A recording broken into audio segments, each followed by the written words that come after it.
तो सबसे बड़ा जो सूत्र है वह यह है कि हम सुखी कैसे रहेंगे। और उसके पहले प्रश्न उठता है कि क्या हम सुखी रहना चाहते भी हैं।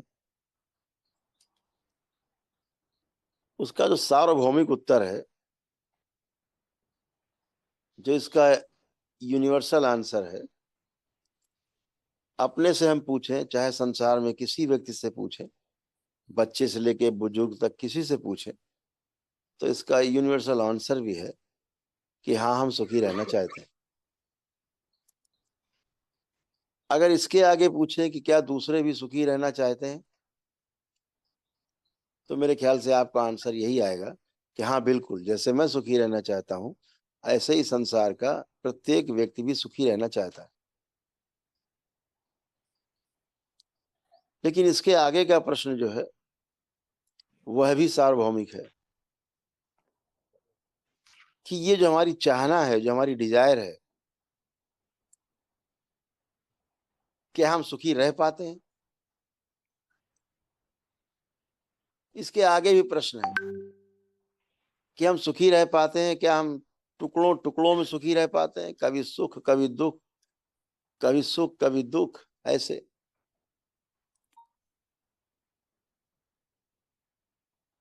तो ये सुख और दुख की जो परंपरा है, जो हमारे कुछ महापुरुषों ने कहा कि भाई सुख और दुख आते ही जाते रहते हैं, इस संसार में सुख और दुख नाम की कोई वस्तु है नहीं। दरबार के देखे, दरबार के देखे, अगर कोई वस्तु है तो उसे हम समझदारी का नाम देते हैं, सेल्फ अंडरस्टैंडिंग का नाम देते हैं। और यह समझदारी जब विकसित हो जाती है तो हम सुख और दुख दोनों से परे हो जाते हैं। सुख और दुख का जो मानक है वो सामने वाला तय नहीं करता, इसे हम स्वयं तय करते हैं। फिर उस मानक के अनुसार हम ये परिणाम पाते हैं कि आज हमें सुख हुआ कि दुख हुआ। अगर हमारे पास इसका कोई मानक ना हो तो सुख और दुख का पता नहीं लगता। तो ये मानक बनाया किसने है? यह मानक जो है ये हम सबकी स्वयं की रचना है, जिसके आधार पर हम सुख और दुख को आकलन करते रहते हैं।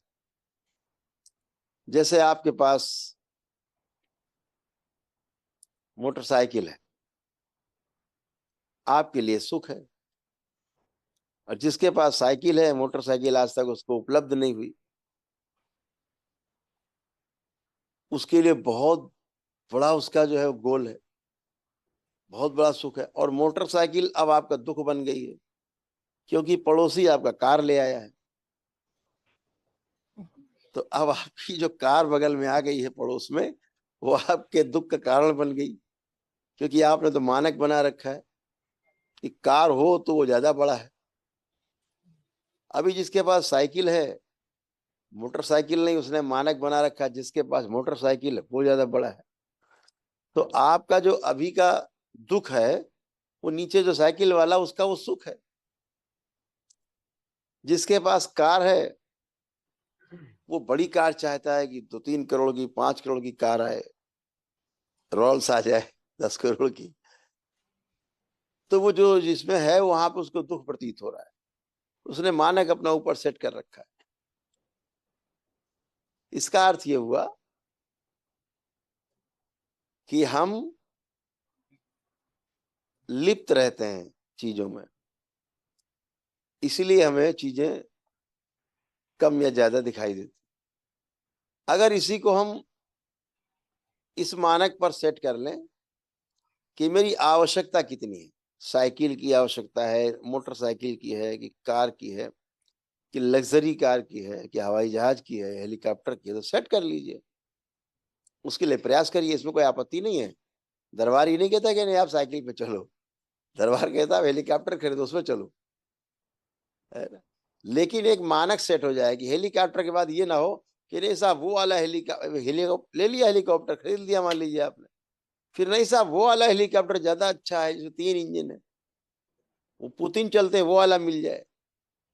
तो ऐसे करके हम अपने मानक को जब डिस्टर्ब करते हैं तो आप डिस्टर्ब रहते हैं।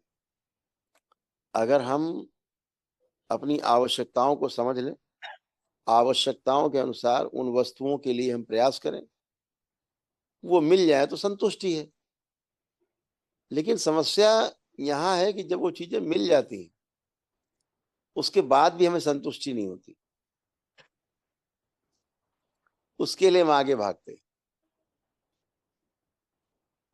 तो यहाँ पर जब साक्षी भाव, दृष्टा भाव आप में विकसित होता है, तभी आप समझ पाते हैं पृथक होकर के कि मेरी जितनी आवश्यकता है, मेरे पास मेरी आवश्यकताओं से अधिक है। जिस दिन ये भाव आ जाता है, इस भाव का नाम है समृद्धि, प्रॉस्पेरिटी। समृद्धि उसको नहीं कहते कि मेरे पास इतना हो जाए कि गिनती ना कर पाए, इतना हो जाए कि हमारी सैकड़ों पुस्तक खाती रहे तब भी ना खत्म हो। ये दरिद्रता है, एकदम दरिद्रता है, ये दरिद्रपन है। इस देश के बड़े बड़े पूंजीपति, सो कॉल्ड सबसे बड़े पूंजीपति, अगर उनसे पूछिए कि भैया मेरे पास 5,000 करोड़ रुपया है, क्या लोगे? वो कहेंगे तुरंत दे दो, जल्दी लाओ। दरिद्र हैं, उनको कमी महसूस होती है। अमीर वो है, समृद्ध वो है जो देख लेता है कि मेरे पास मेरी आवश्यकता से अधिक है। जब ये भाव आता है कि मेरे पास मेरी आवश्यकता से अधिक है, ये भाव समृद्धि का है। और समृद्धि का एक भाव वह भी है कि मेरे पास भले ही मेरी आवश्यकता से कम हो, लेकिन अपने अंदर ऐसा दृढ़ विश्वास है कि जब चाहूंगा तब पूरा कर लूंगा, ऐसा मेरा पुरुषार्थ है। तो ये भाव भी समृद्धि का है। जैसे भले ही मेरे पास कार ना हो, हम मोटरसाइकिल पे चलते हैं, तो भाव ये है कि अरे जब चाहूंगा तब कार ले लूंगा, कोई दिक्कत नहीं। ये भाव भी समृद्धि का है। तो हमें सुखी भी होना है, तो सुख सुख क्या है? सबसे पहले सुख, तो मैंने आपको बताया, जब आप मानक अपने सेट कर लेते हैं तो उन मानक के आधार पे आप जांचते हैं तो आपको सुख और दुख नजर आता है। जैसे आप बाहर से घर पहुंचे तो आप सोचते हैं घर पहुंचेंगे तो बढ़िया एयर कंडीशन कमरे में अपने जाएंगे, थोड़ा सा आराम करेंगे। घर पहुंचे बोले बत्ती चली गई और जनरेटर भी खराब है।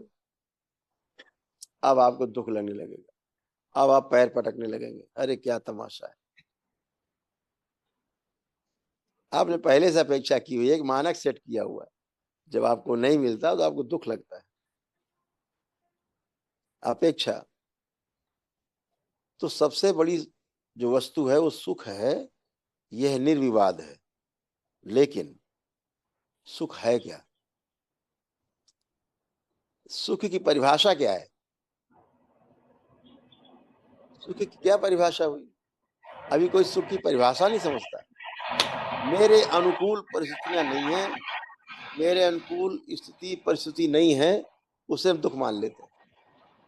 और मेरे अनुकूल मानक के अनुसार जो है सुख और दुख का पैमाना जो मैंने सेट कर रखा है, मेरे मानक के अनुसार अगर सब है, स्थितियां परिस्थितियां मेरे अनुकूल हैं, तो उसे सुख मान लेते हैं। जबकि ये अनुभूति मात्र है, ये सुख नहीं है। सुख कहा गया निरंतर सुख, कंटिन्यू हैप्पीनेस, लगातार सुख। जहां सुख ही सुख है। सुख कहाँ है? जहां हम साक्षी भाव में होते हैं, दृष्टा भाव में होते हैं, जब हम लिप्त नहीं होते किन्हीं चीजों में। और यह शक्ति आपको प्रदान करते हैं केवल और केवल शिव। यह शक्ति शिव के पास है कि आपको इन चीजों से दृष्टा भाव में रखते हुए और आपको तमाम चीजों से दृष्टि आपकी खुली रखते हुए सही और गलत क्या है इसका भाव हमेशा आपको बना रहे। तो सुख और दुख की जो स्थिति है वो यही है कि हम अपने मानक सेट नहीं करें, जो ईश्वर ने हमें आज दिया है उसको हम स्वीकार करें और आगे के लिए प्रयास करें। जो मुझे लगता है कि नहीं अभी और होना चाहिए तो बिल्कुल चाहिए, उसके लिए प्रयास करना है। छोटी सी घटना एग्जाम्पल के रूप में कि दो भाई, दोनों ने सेट किया कि इस बार जो है हम 10 लाख रुपए इस साल में कमाएंगे और दोनों ने खूब प्रयास किया है। अलग अलग, दोनों के अलग अलग दुकानें हैं। जब साल का आखिरी आया, बैलेंस शीट बनी, तो एक भाई को 5 लाख बच गए और दूसरे को भी 5 लाख बच गए। दोनों ने 5-5 लाख रुपए कमाए। एक भाई बाहर लड्डू बांट रहा था, जो आता था भैया आओ आओ लो लड्डू खाओ। क्या हुआ? 5 लाख रुपए इस बार बचे। दूसरा भाई बगल में खोपड़ी पे हाथ रख के बैठे, भैया काहे बैठे हो ऐसे? घाटा हो गया 5 लाख।